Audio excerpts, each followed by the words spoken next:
salah satu tujuan yang ingin dicapai dalam kehidupan manusia ialah menjadi orang-orang yang mulia. Salah satu tujuan dalam kehidupan getanyo, setiap kita ingin menjadi orang-orang yang mulia, orang-orang yang derajatnya tinggi, orang-orang yang dihargai, orang-orang yang disegani. Maka dari itu, setiap orang melakukan apapun caranya untuk mencapai derajat kemuliaan tersebut, menjadi orang-orang yang dihormati. Kaum muslimin sedang jamaah muliakan Allah Subhanahu wa taala. Maka di antara manusia menganggap bahwasanya kemuliaan itu ada pada harta. Kemuliaan ada pada kekayaan. Sehingga sebagian manusia begitu kuat dalam mencari harta, menghabiskan hidupnya untuk mencari kekayaan supaya menjadi orang-orang yang mulia. Sebagaimana yang sering kita katakan, menyona urang gasin pegah haba hana mayum, sedangkan menyona urang kaya pegah haba bangai pun seolah-olah seperti kata-kata bijak. Orang miskin ketika dia berkata dengan serius seolah-olah hanya candaan, sedangkan orang-orang kaya ketika bercanda ucapannya pun dianggap seperti ucapan yang serius. Bahkan seorang penyair mengatakan, ra'aitun nasa qad malu ila man 'indahu malu wa man la 'indahu malu fa anhu nasu qad malu. Dia mengatakan, aku melihat manusia longkalan urang-urang semuanya berkumpul kepada orang-orang yang mereka punya harta. Mereka berkumpul di orang-orang yang punya harta, memuliakan mereka. Wa man la 'indahu malu fa anhu nasu qad malu. Adapun orang-orang yang tidak punya harta, tidak kaya, tidak punya kekayaan, maka orang-orang pun menjauh dari mereka. Dia tidak dimuliakan. Kaum muslimin sedang jamaah muliakan Allah Subhanahu wa taala. Orang-orang yang seperti inilah yang menjadikan standar kemuliaan ialah harta, sedangkan kemiskinan ialah standar dari sebuah kehinaan. Maka Allah Subhanahu wa taala mengabarkan kepada kita orang-orang yang seperti ini dalam surah Al-Fajr ayat 15 dan 16. Allah mengatakan, fa ammal insanu idza mabtalahu rabbuhu fa akramahu wa na'amahu fa yaqulu rabbi akraman. Adapun sebagian manusia, ketika Allah muliakan mereka, Allah berikan curahan nikmatnya, Allah tumpahkan hartanya kepada hamba ini, Allah berikan limpahan harta kepada hamba ini. Apa yang dia katakan? Rabbi akraman. Allah kemuliaan. Allah telah memuliakanku. Wa amma idza mabtalahu faqadara alaihi rizqah fayaqulu rabbi ahanan. Adapun ketika Allah uji dia, Allah sempitkan rezekinya, Allah jadikan ia sebagai orang-orang yang tidak punya banyak harta, ia mengatakan rabbi ahanan. Allah telah menghinaku, Allah hana kemuliaan. Kaum muslimin sedang jemaah muliakan Allah Subhanahu wa taala, maka Allah mengatakan kalla. Perkara mulia bukanlah demikian. Kaum muslimin sedang jemaah muliakan Allah Subhanahu wa taala. Adapun sebagian yang lain di antara manusia menganggap kemuliaan itu ada pada sultah. Kemuliaan itu ada pada kekuasaan. Sehingga ketika kita ingin mulia, maka kita harus menjadi orang-orang yang berkuasa. Kaum muslimin sedang jemaah muliakan Allah Subhanahu wa taala, sungguh Allah telah menjelaskan kepada kita segala hal. Allah mengatakan, wa nazzalna 'alaikal kitaba tibyanan likulli syai'. Sungguh kami telah turunkan kepada kalian kitab yang di dalamnya dijelaskan segala sesuatu. Allah telah merangkum kepada kita segala cara. Tujuan kita apa, caranya ada. Tujuan kita surga, caranya telah ada, Allah jelaskan. Tujuan kita neraka, Allah jelaskan jalannya.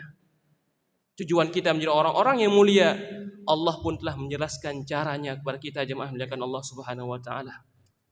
Terlebih Allah Subhanahu wa taala telah menciptakan kita, ala ya'lamu man khalaq. Tentunya zat yang telah menciptakan kita lebih tahu tentang cara kita menjadi orang-orang yang mulia. Kaum muslimin sedang jemaah muliakan Allah Subhanahu wa taala, afala yatadabbaruna al-Qur'an? Am ala qulubin aqfaluha. Maka dari itu tidaklah kita membuka Al-Quran. Puhantom tak buka Al-Quran. Kita baca kisah-kisah orang terdahulu. Sungguh kita bukanlah manusia yang hadir pertama hari ini di muka bumi. Sungguh telah melewati kita kaum-kaum kurunan akharin. Sungguh kaum-kaum yang cukup banyak. Kaum Nuh, Ad, Thamud, Ashabu Madyan, Mu'tafikat, dan seterusnya. Mereka semua telah mendahului kita. Dan ternyata pemikiran mereka juga sama dengan pemikiran kita.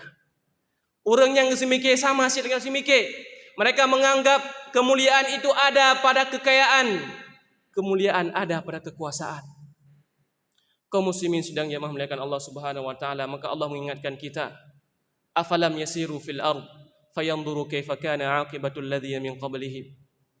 Tidaklah kita berjalan di muka bumi puhantom tak baca Al-Quran, tak baca kisah-kisah orang terdahulu, bagaimana Allah jadikan mereka, bagaimana Allah azab mereka, bagaimana Allah hinakan mereka. Kaum muslimin sedang yang memuliakan Allah Subhanahu wa taala, Allah telah menetapkan setiap sesuatu itu jalannya. Kita pegah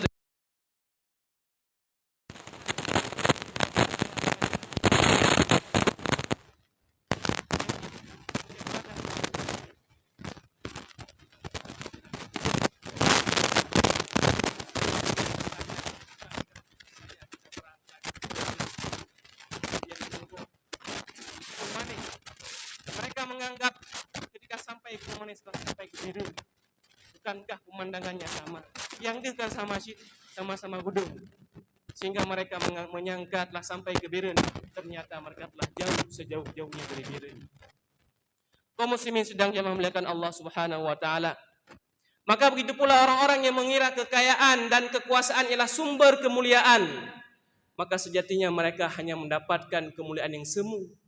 Namun kebanyakan dari mereka ialah orang-orang yang Allah hinakan sehina-hinanya. Kaum muslimin sedang yang memuliakan Allah Subhanahu wa taala. Allah menjadikan kemuliaan itu bagi orang-orang yang dekat dengannya.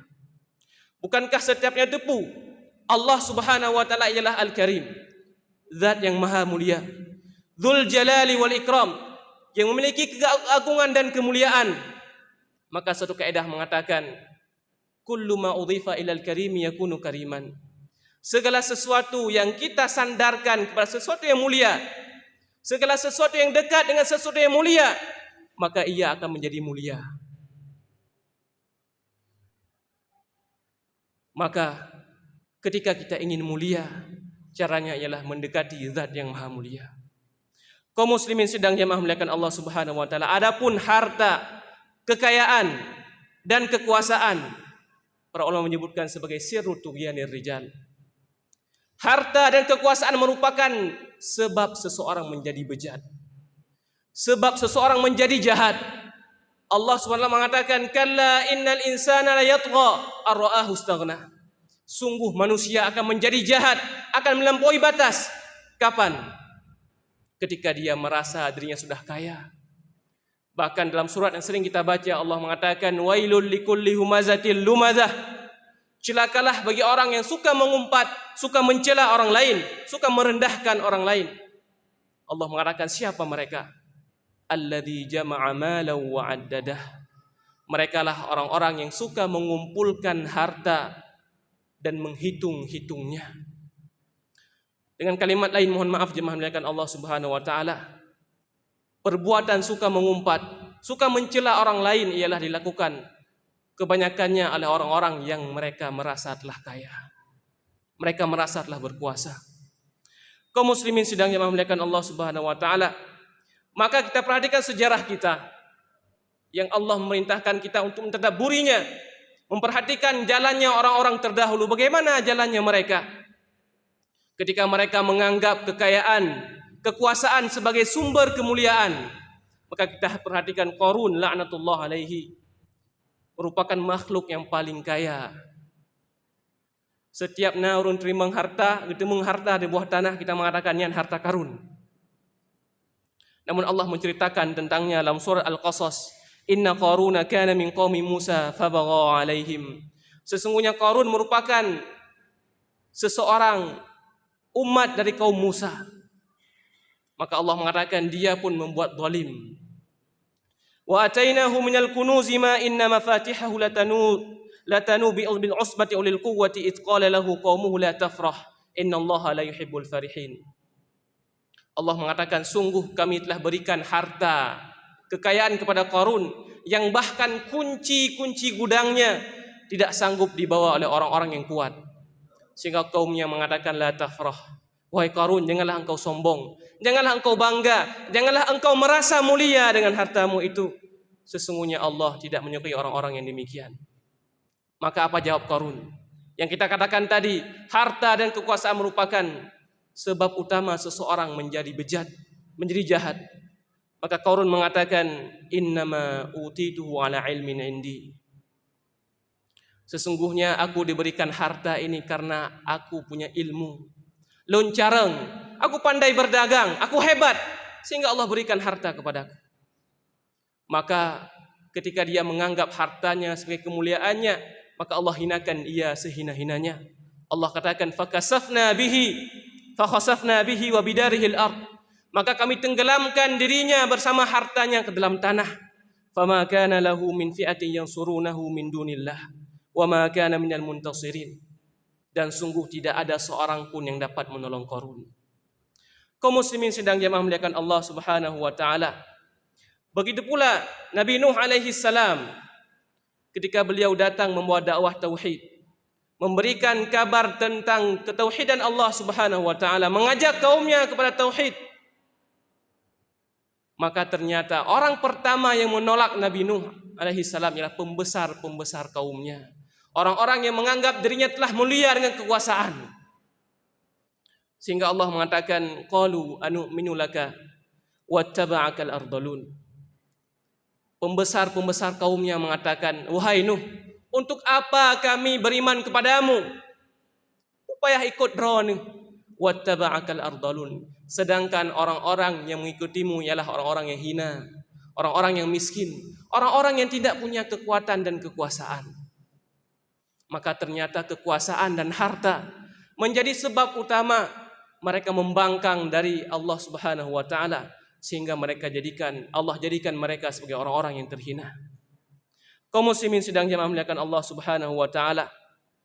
Kita semua tahu orang-orang Yahudi, orang-orang Yahudi yang hidup di zaman Rasulullah sallallahu alaihi wasallam, mereka sangat tahu betul tentang kenabian Rasulullah. Mereka mengenal Rasulullah sallallahu alaihi wasallam layaknya mengenal anak-anak mereka. Bahkan yang terkenal dalam sejarah, orang-orang Yahudi merupakan orang-orang yang tinggal pertama di Madinah. Mengapa demikian? Karena mereka tahu Nabi terakhir akan hadir di Madinah nanti, sehingga mereka pindah ke Madinah. Namun ketika Allah Subhanahu wa taala utus seorang nabi yang bukan di kalangan mereka, bukan di Bani Israel, mereka merasa Bani Israel lah orang-orang yang mulia, orang-orang yang memiliki kekuasaan, orang-orang yang hebat, sehingga mereka tidak mengikutinya. Begitu pula Abu Jahal, Abu Lahab, Umayyah bin Khalaf. Mereka semua mengakui tentang benarnya Al-Quran. Bahkan dalam sejarah disebutkan ketika Rasulullah SAW membacakan satu ayat sajdah dan sujud di hadapan Ka'bah, semua penduduk Mekah ikut sujud, padahal mereka tidak beriman, karena mereka yakin tentang kebenarannya. Namun apa yang membuat mereka membangkang? Mereka mengatakan, jika kita ikut Muhammad, maka kita akan menjadi pengikutnya. Tayo akan jadi pengikut Muhammad. Sedangkan jika saat ini kita membangkangnya, kita akan tetap menjadi pemimpin, orang-orang yang mulia, orang-orang yang berkuasa, orang-orang yang hebat di antara kaum kita. Kaum muslimin sidang jamaah muliakan Allah Subhanahu wa taala. Ternyata dua hal tadi, kekayaan dan kekuasaan, yang kita anggap sebagai sumber kemuliaan, maka di banyak kesempatan ternyata ia menjadi sebab utama kebangkangan seorang hamba, sehingga menjadikannya sebagai orang-orang yang hina di hadapan Allah Subhanahu wa taala. Kaum muslimin sedang jemaah muliakan Allah Subhanahu wa taala. Setiap kita mengakui bahwasanya para rasul dan para nabi adalah orang-orang yang paling mulia.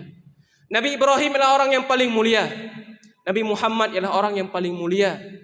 Bahkan seluruh anbiya dan orang-orang yang bersama mereka adalah orang-orang yang paling mulia. Seandainya kita berpikir Bahkan Nabi Muhammad orang yang paling mulia. Seandainya kita katakan Nabi Muhammad mulia karena orang yang kaya, maka sungguh kehidupan Nabi Muhammad tidak pernah diisi dengan kemewahan. Jika seandainya kita katakan Nabi Muhammad orang yang mulia karena orang yang pemimpin, maka sungguh kita katakan lebih daripada setengah negeri Arab itu membenci dan memerangi Rasulullah SAW. Namun beliau menjadi mulia, dan para nabi yang lain menjadi mulia, para sahabat menjadi mulia, karena mereka ialah orang-orang yang paling dekat dengan zat yang paling mulia, yaitu Allah Subhanahu wa taala. Karena mereka ialah orang-orang yang paling bertakwa, yang paling saleh. Sehingga Allah mengatakan, "Inna akramakum indallahi atqakum." Sesungguhnya yang paling mulia di antara kalian ialah orang-orang yang paling bertakwa, yang paling saleh, yang paling dekat dengan Dzul Jalali wal Ikram. Kaum muslimin sedang jamaah memuliakan Allah Subhanahu wa taala. Sedangkan di saat yang sama, ketika kita menganggap kekayaan dan kekuasaan sebagai sumber kemuliaan, Allah mengatakan dua hal tersebut sebagai ujian. Allah mengatakan, mengabarkan kepada kita bahwasanya kekayaan dan kekuasaan ialah ujian. Maka jika kita ingin kaya, jadilah orang-orang yang bertakwa, orang-orang yang dekat dengan zat yang maha mulia, yang dekat dengan Allah Subhanahu wa taala. Maka bagaimanapun ujian kita, diuji kita dengan kekayaan, diuji dengan kekuasaan, diuji kita dengan kemiskinan, kita tetap akan menjadi orang-orang yang mulia. Kaum muslimin sedang jamaah memuliakan Allah Subhanahu wa taala. Dalam sirah nabawiyah diceritakan tentang kisah Umar bin Khattab radhiyallahu taala anhu ketika beliau hendak ke Damaskus, ke negeri Syam. Ketika negeri Syam telah dibebaskan, maka Umar bin Khattab mengutus Abu Ubaidah bin Jarrah sebagai gubernur memimpin di negeri Syam. Maka suatu hari beliau ingin mengunjungi negeri Syam. Ya. Maka dikatakan fa'atau ala makhadatin wa Umar ala naqatin lahu fanazala anha wa khala khuffaihi fawada'ahuma ala atiqaihi. Ketika itu Umar ingin mengunjungi negeri Syam. Maka setelah dekat dengan negeri Syam, beliau disambut oleh Abu Ubaidah, menjemput Umar dari kejauhan. Maka ketika itu Umar turun melewati rawa-rawa, nai tergenang, sungai kecil katakanlah. Maka beliau turun dari ontanya, melepaskan dua sepatunya, lantas sepatunya beliau ikatkan di kedua bahunya, ikat sepatu bak bahu. Gehu unta melewati rawa-rawa. Seorang Amirul Mukminin. Maka beliau mengatakan, Abu Ubaidah mengatakan, "Ya Amirul Mukminin, anta taf'alu hadza?" Wahai khalifah kaum muslimin, wahai Amirul Mukminin, mana pantas engkau melakukan ini? Mana pantas roh pemimpin kaum muslimin, orang yang dihargai, dimuliakan karena kekuasaannya, tidak pantas engkau meletakkan sepatumu di ketiakmu. Hanya pantas sepatu di bahu. Karena engkau seorang Amirul Mukminin. Takhla'u khuffaika wa tad'uhuma 'ala 'atik wa ta'khudhu bi zimami naqatik wa takhudhu biha al-makhadah. Engkau turun dari ontamu, mengangkat sepatumu, lantas engkau jalan dengan kedua kakimu. Apakah ini pantas? Ma yasuruni ana 'alal bilad yastashrafuka. Wahai Amirul Mukminin, aku kira pikir seandainya roh dikalan li ahli Syam, maka sungguh mereka tidak akan pernah memuliakanmu. Hani pemulia roh wahai Umar, jika seandainya tampil dengan tampilan seperti ini. Nejak negeri Syam dengan keadaan menenteng sepatu, membawa seekor unta, tidak beralas kaki, melewati lumpur dengan kaki yang kotor, maka sungguh tidak akan ada yang memuliakanmu. Maka Umar mengatakan, "Lau yaqulu dha ghairuka ya Aba Ubaidah, ja'altuhu nakalan li ummati Muhammadin sallallahu alaihi wasallam." Wahai Abu Ubaidah, untung yang khun kalimatnya adalah drone. Aminul ummah, orang yang disebut Rasulullah sebagai amin hadhil ummah. Jika seandainya yang mengatakannya bukan dirimu, maka sungguh aku akan membunuhnya, akan menghukumnya sebagai peringatan kepada kaum Muhammad sallallahu alaihi wasallam. Untung yang mengucapkan kalimat seperti itulah dirimu wahai Abu Ubaidah. Maka Umar mengatakan dengan kalimat yang terkenal, "Inna kunna adzalla qaumin." Wahai Abu Ubaidah, sesungguhnya kita ialah orang yang paling hina dulunya. kita adalah kaum yang paling hina. Yang Allah katakan ummiyin, kaum yang tidak mengenal tulis, tidak mengenal membaca, kaum yang bodoh, tidak tahu apa-apa, kaum yang hidup di padang pasir. Sesungguhnya kita adalah kaum yang sangat hina, kata Umar bin Khattab radhiyallahu taala anhu. Maka kata beliau, fa'azanallahu bil Islam. Maka Allah datangkan Rasulnya, Allah datangkan Islam kepada kita. Maka dengan Islamlah kita menjadi orang-orang yang mulia. Dengan keimanan kepada Allah Subhanahu wa taala kita menjadi orang yang mulia. Dengan ketakwaan kepadanya, mendekat kepada zat yang paling mulia, kita menjadi mulia. Famahma natlubul izzah bighairi ma azanallah adzallanallahu bih. Jika seandainya kita mencari kemuliaan dengan selain Islam, dengan selain ketakwaan, kita mencari kemuliaan dengan menjadi orang yang paling kaya, kita mencari kemuliaan dengan menjadi orang yang paling berkuasa, maka kata Umar, pasti Allah akan hinakan kita sehina-hinanya. Kaum muslimin sidang jamaah muliakan Allah Subhanahu wa taala. Maka setiap kita memiliki kesempatan yang sama untuk menjadi orang-orang yang mulia. Siapapun kita, apakah kita orang kaya, apakah kita orang miskin, apakah kita seorang raja atau seorang petani, siapapun kita memiliki kesempatan yang sama untuk mulia. Kita tidak mulia karena harta kita, kita tidak mulia karena kekuasaan kita, kita tidak mulia karena ketampanan dan bentuk fisik kita. Sungguh kemuliaan kita ialah pada ketaatan kita, kemuliaan kita pada ketakwaan kita. Inna akramakum indallahi atqakum. Sesungguhnya orang yang paling mulia di antara kalian di sisi Allah Subhanahu wa taala ialah orang-orang yang paling bertakwa di antara kalian. Maka jadilah kita orang-orang yang paling mulia. Jangan sampai kita mencari kemuliaan, namun kemuliaan yang kita dapatkan hanyalah kemuliaan yang semu, sedangkan di akhirat kita orang-orang yang paling hina. Bahkan jangankan kehidupan akhirat, kehidupan dunia pun banyak sekali Allah menghinakan orang-orang yang mencari kemuliaan bukan dengan ketakwaan. Barakallahu li wa lakum fil Qur'anil azim wa nafa'ani wa iyyakum bima fihi minal ayati wa dzikril hakim. Wa taqabbala minni wa minkum tilawatahu innahu huwas samiul alim. Wastaghfiruhu faya fawzal mustaghfirin.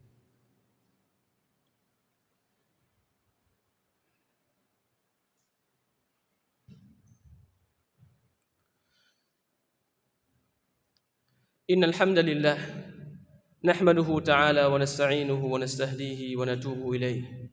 Wa na'udzu billahi min shururi anfusina wa sayyiati a'malina.